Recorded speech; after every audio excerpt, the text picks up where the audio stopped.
Un devocional diario, cristocéntrico y teológico. Iglesia Cristiana, Casa de Dios. Pastor y Doctor Israel Ibarra.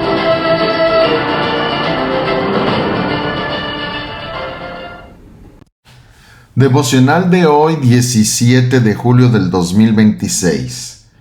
El tema de hoy es Juan 19, versos 12 al 16. Aquí vamos a ver a Cristo, el Rey rechazado por los hombres, pero exaltado por Dios. Basado en Reina Valera 1960. Dice el texto: desde entonces procuraba Pilato soltarle, pero los judíos daban voces diciendo: si a este sueltas, no eres amigo de César. Todo el que se hace rey a César se opone. Entonces Pilato, oyendo esto, llevó fuera a Jesús y se sentó en el tribunal, en el lugar llamado el Enlosado, y en hebreo Gabata. Era la preparación de la Pascua y como la hora sexta. Entonces dijo a los judíos: he aquí vuestro rey. Pero ellos gritaron: fuera, fuera, crucifícale. Pilato les dijo: ¿a vuestro rey he de crucificar? Respondieron los principales sacerdotes: no tenemos más rey que César. Así que cuando lo entregó a ellos para que fuese crucificado, tomaron pues a Jesús y le llevaron. Esta es la introducción, el relato de Juan 19, versos 12 al 16 que vamos a meditar hoy. Constituye uno de los momentos más dolorosos de toda la Escritura. Aquí culmina el juicio romano contra el Señor Jesucristo. El inocente es condenado, el santo es rechazado, el verdadero rey es entregado para morir. Sin embargo, este pasaje no debe leerse únicamente como una tragedia humana. Desde la perspectiva divina, es la manifestación del cumplimiento perfecto del propósito eterno de Dios anunciado desde el Antiguo Testamento. Cristo no es una víctima impotente de las circunstancias, como ya hemos visto en devocionales pasados. Él es el Cordero de Dios que voluntariamente avanza hacia la cruz para consumar la redención de un mundo perdido. Juan presenta un fuerte contraste. Mientras los hombres rechazan al Rey enviado por Dios, el Padre glorificará precisamente a ese Rey mediante su sacrificio y posterior resurrección. Este texto revela tres grandes verdades. La primera, la cobardía del poder humano. La segunda, el rechazo deliberado del Mesías. La tercera, obediencia perfecta de Jesucristo. El primer punto a resaltar es que Pilato prefirió conservar su posición antes que hacer justicia. Esto lo vamos a ver en el mundo incrédulo una y otra vez. Juan 19, 12 y 13 resume el pensamiento así: desde entonces procuraba Pilato soltarle. Pilato había llegado a una conclusión evidente: Jesús era inocente. Lo había declarado varias veces. En Juan 18:38 dijo: no hallo en él ningún delito. En Juan 19:4 Pilato salió otra vez y les dijo: mirad, os los traigo afuera para que entendáis que ningún delito hallo en él. Juan 19:6 por tercera vez aquí Pilato les dijo: tomadle vosotros y crucificadle, porque yo no hallo delito en él. Tres veces. El gobernador romano sabía perfectamente que Jesús era inocente y no merecía morir. Sin embargo, cuando los líderes judíos apelan a la lealtad política hacia César, Pilato cambia completamente. El temor reemplaza la justicia. Los hombres pueden conocer la verdad y aún así negarla cuando el costo personal es demasiado alto. Proverbios 29:25 declara: el temor del hombre pondrá lazo, mas el que confía en Jehová será exaltado. Pilato ilustra el peligro de una conciencia convencida, pero no rendida a Dios, típica de un incrédulo. Conocer la verdad nunca sustituye obedecer la verdad. Pregunta: ¿cuántas personas saben quién es Cristo y reconocen su grandeza, incluso admiten su inocencia, pero no lo siguen porque temen perder prestigio, aceptación, posición o comodidad? Pilato es un ejemplo de una conciencia que lucha contra la presión del mundo y termina cediendo. Esto también lo conocemos como cobardía. Es uno de los títulos que arrastra la historia de Pilato. Pilato el cobarde. El discípulo verdadero debe escoger agradar a Dios antes que a los hombres, porque el discípulo, el creyente en Cristo, los que hemos nacido de nuevo, tenemos ahora por el Espíritu Santo, en contrario a Pilato, a su cobardía, la valentía del Señor en nosotros, pues no nos ha dado espíritu de cobardía, sino de poder, amor y dominio propio. Segundo punto a resaltar es que Israel rechazó públicamente a su verdadero rey. ¡Qué tragedia! Lo volvió a hacer otra vez. Ya lo había hecho. Juan 19, 14 y 15, Pilato presenta a Jesús. He aquí vuestro rey. Antes había dicho, he aquí el hombre. Ahora dice, he aquí vuestro rey.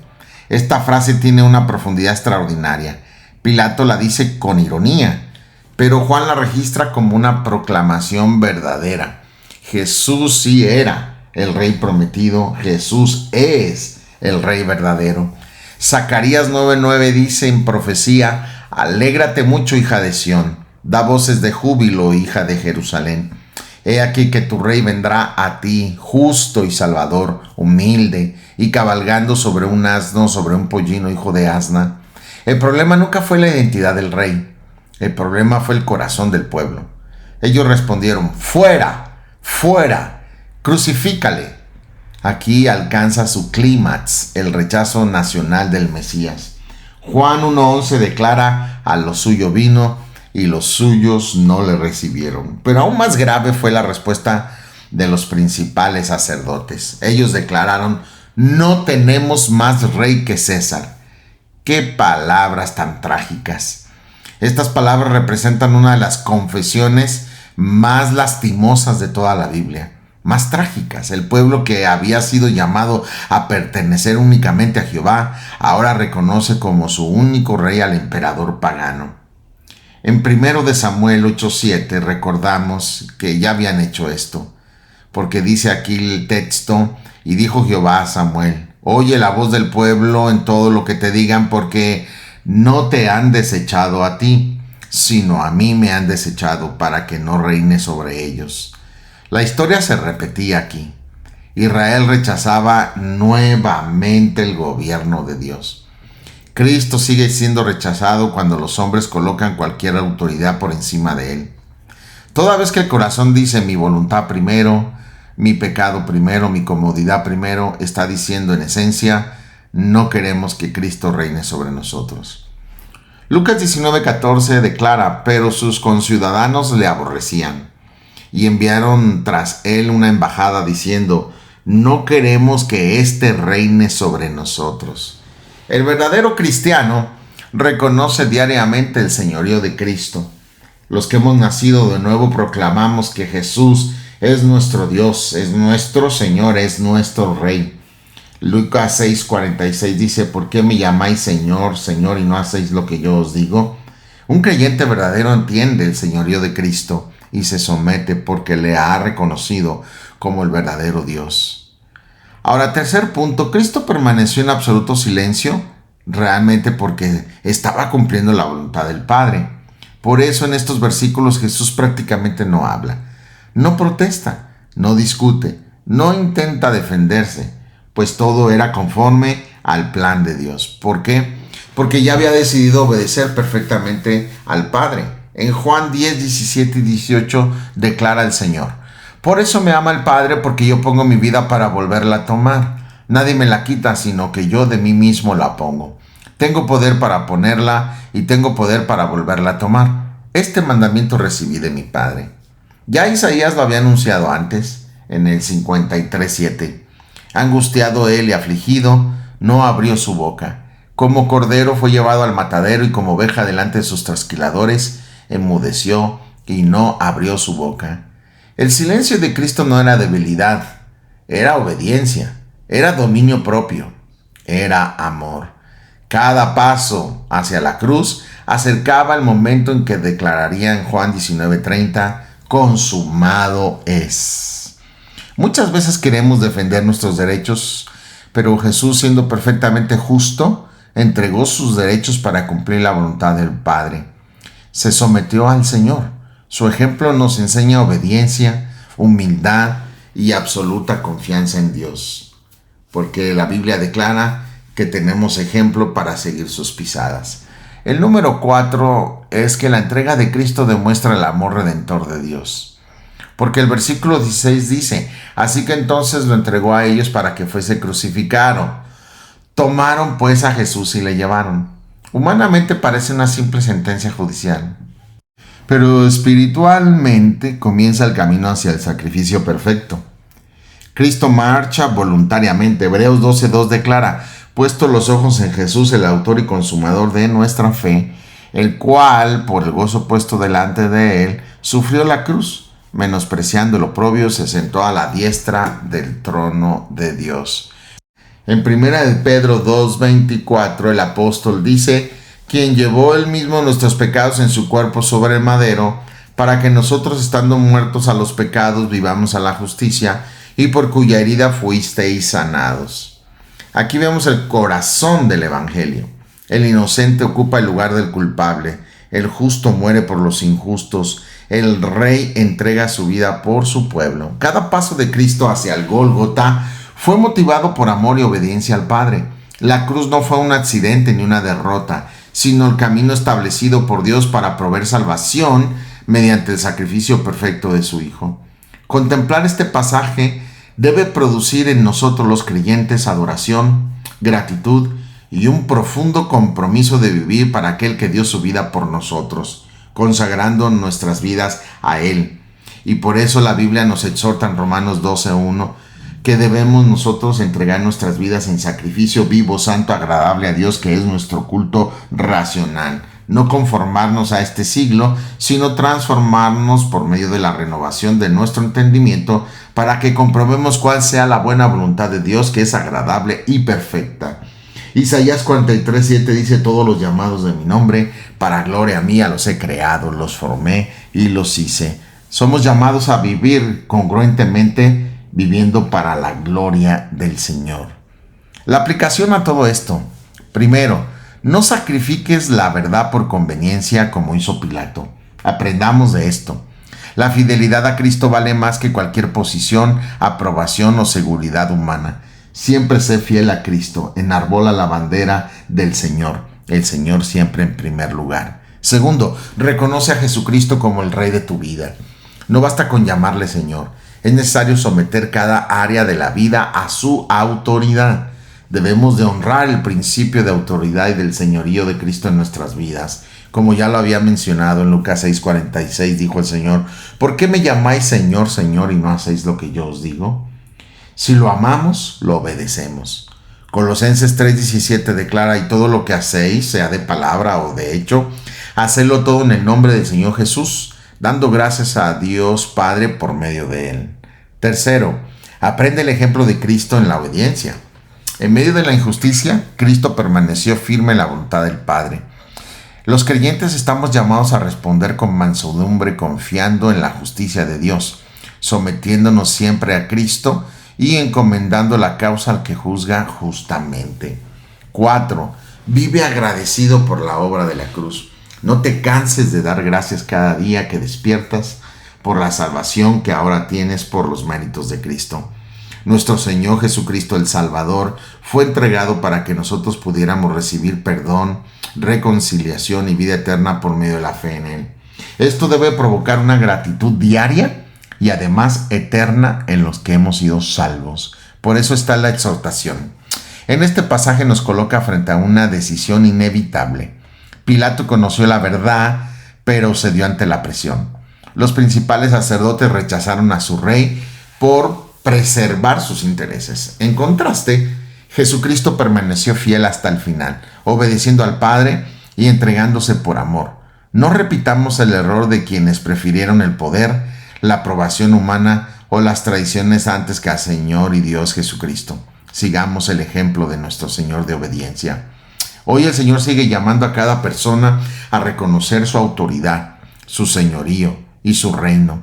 Arrepentirse de los pecados y confiar únicamente en Él para salvación, porque como declara Hechos 4:12, en ningún otro hay salvación, porque no hay ningún nombre debajo del cielo dado a los hombres en el cual podamos ser salvos. El ser humano no ocupa una religión. Hay casi 5,000 religiones en el mundo, pero la religión no salva. Lo que el ser humano ocupa es un Salvador, y la Biblia apunta a uno solo, Jesucristo, ya que es el único que es Dios hecho carne, que nació sin pecado, vivió sin pecado y murió por nuestros pecados en una cruz. Derramó su sangre como el pago por nuestros pecados, se levantó al tercer día con poder y gloria, ascendió al cielo y puso esa sangre delante del trono del Padre, en el cual la aceptó como el pago por el pecado de todo el mundo, y ahora Dios puede perdonar a todo aquel que se arrepiente de sus pecados y confiesa a Jesús como su Señor. Y al perdonar y justificar pecadores, Dios sigue siendo justo al hacerlo, porque lo hace en los méritos de Jesucristo. Si tú escuchas esto, te invito a que entregues tu vida a Cristo. Arrepiente de tus pecados y en oración entrégale tu vida a Él, depositando tu fe en Jesucristo. Dice Juan 6:47, el que cree en mí tiene vida eterna. Que nuestras palabras y nuestra vida proclamen con convicción: Jesucristo es el Rey de Reyes y Señor de los Señores, dice Apocalipsis 19:16. Y tú y yo, que somos creyentes, podemos decir: Jesucristo es mi Rey, es mi Dios, es mi Señor. Debemos vivir diariamente bajo su señorío, esperando el día en que todo ojo le verá y toda rodilla se doblará y toda lengua confesará que Jesucristo es el Señor, para gloria de Dios Padre. Recuerda, lee la Biblia diariamente y ora a Dios nuestro Padre en todo momento y en toda circunstancia. Oremos. Rey mío y Dios mío, mi Padre Celestial, te damos gracias por la fidelidad perfecta de Cristo, tu Hijo amado, nuestro Señor. Gracias porque, siendo inocente, aceptó el camino de la cruz con plena obediencia a tu voluntad. Es el ejemplo para nosotros. Al contemplar cómo fue rechazado por los hombres, reconocemos que muchas veces nosotros también hemos cedido al temor, a la comodidad o a la presión del mundo. Perdónanos y fortalece nuestra fe para permanecer siempre firmes en la verdad.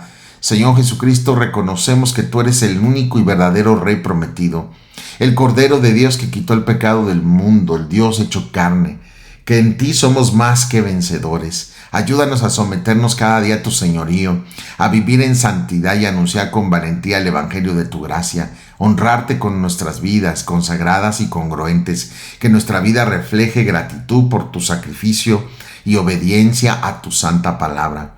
Guarda a tu iglesia, que sea fiel hasta el día de tu venida, y permite que muchos puedan venir al conocimiento tuyo como Salvador y Señor a través de la predicación del Evangelio. Danos carga por los perdidos, oh Dios. Te lo ruego en el nombre glorioso y santo de mi gran Dios, Señor y Salvador Jesucristo. Amén. Bendiciones totales.